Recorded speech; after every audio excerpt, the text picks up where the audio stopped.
Alright, we're cutting in this. It's an 8-foot fir chunk here.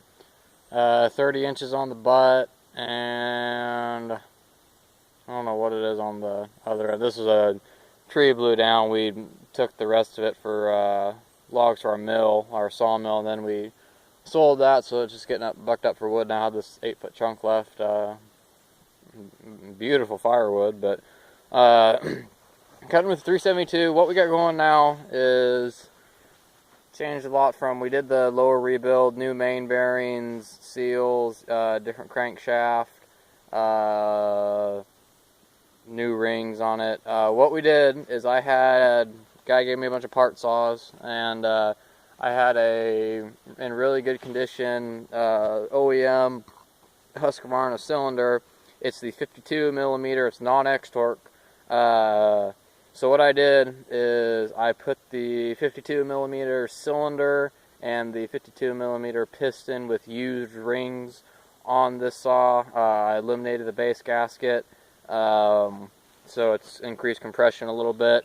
And then I did a little bit of porting to it. I cut the cylinder skirt down a little bit just below the base there on the cylinder, and it gives it some more power.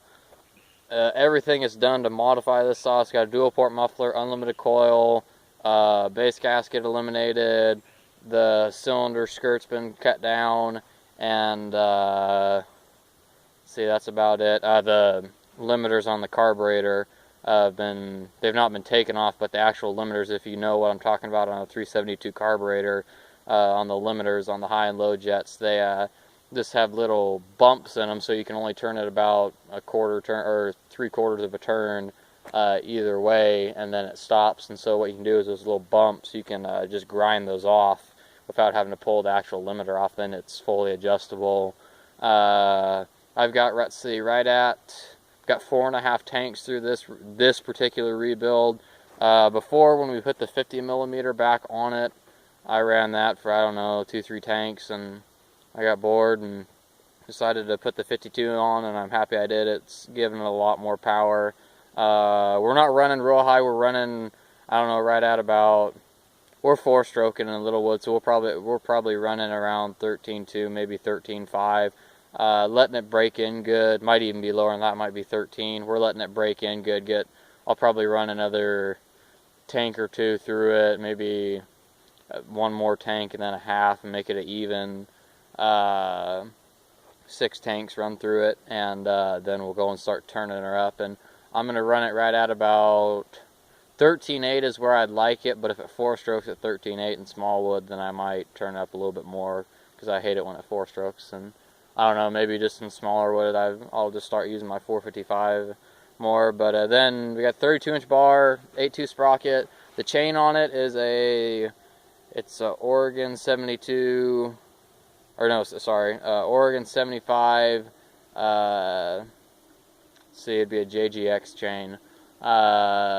It started its life off of square ground, and then it went to round ground, then it went back to square ground that I hand filed. If you watched my video before, me grinding, I explained I just having too hard of a time getting good corners on my square ground chain, trying to hand file, so I just went back and ground all my chains to round. I'm just going to run it round ground until I eventually get a square grinder. I'm going to hopefully get one here before too long, but I'll tell you what, I've been real pleased. It's been a while since I've run round ground on this big saw, and I've been pleased with the performance on it. It's real easy, it takes no time to sharpen a chain real quick. I've been really pleased, but we're going to buck this up here. We're bucking into firewood. We cut this chunk off here, and yeah, so she's not running at peak performance as far as RPMs go, but for just letting it break in, and this is a good thing to break it in on, good stuff like this.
that chain cuts quicker than my square chisel was. The rakers are down.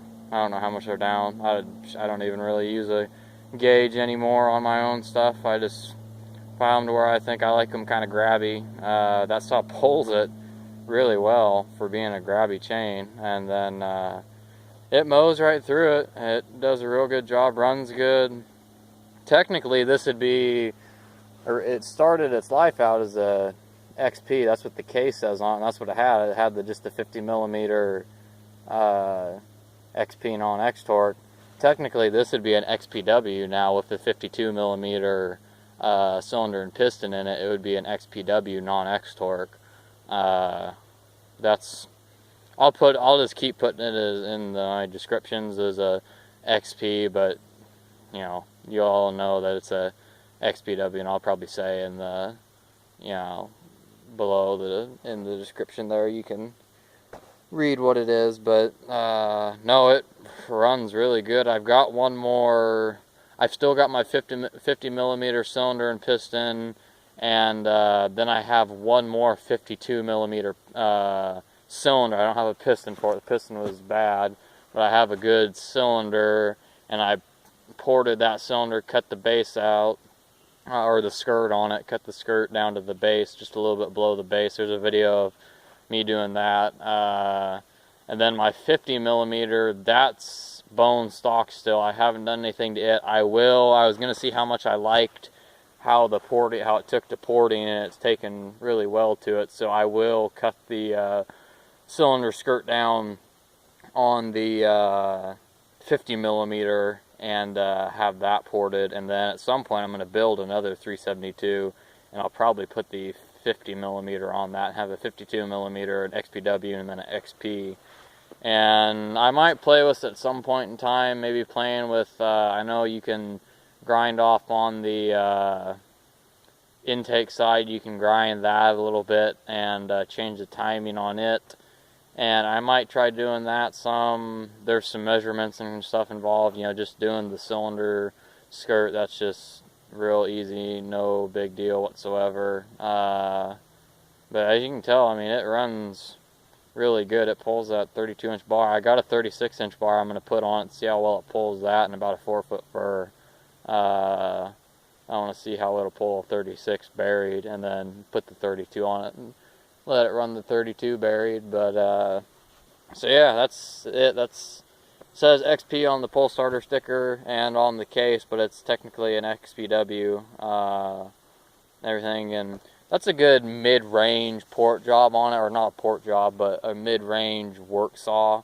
I would categorize it as a work saw now, with the dual port muffler, unlimited coil, base gasket eliminated, a little bit of porting done to it, limiters ground off on the carburetor, and then the 8.2 sprocket. You know, it's another modification. I would categorize that as a work saw. Timber fallers would use that probably no problem. It'd handle any of these big fir trees around here no problem. But so yeah, that's her, and she runs good. New XP/XPW, I guess. So thanks for watching.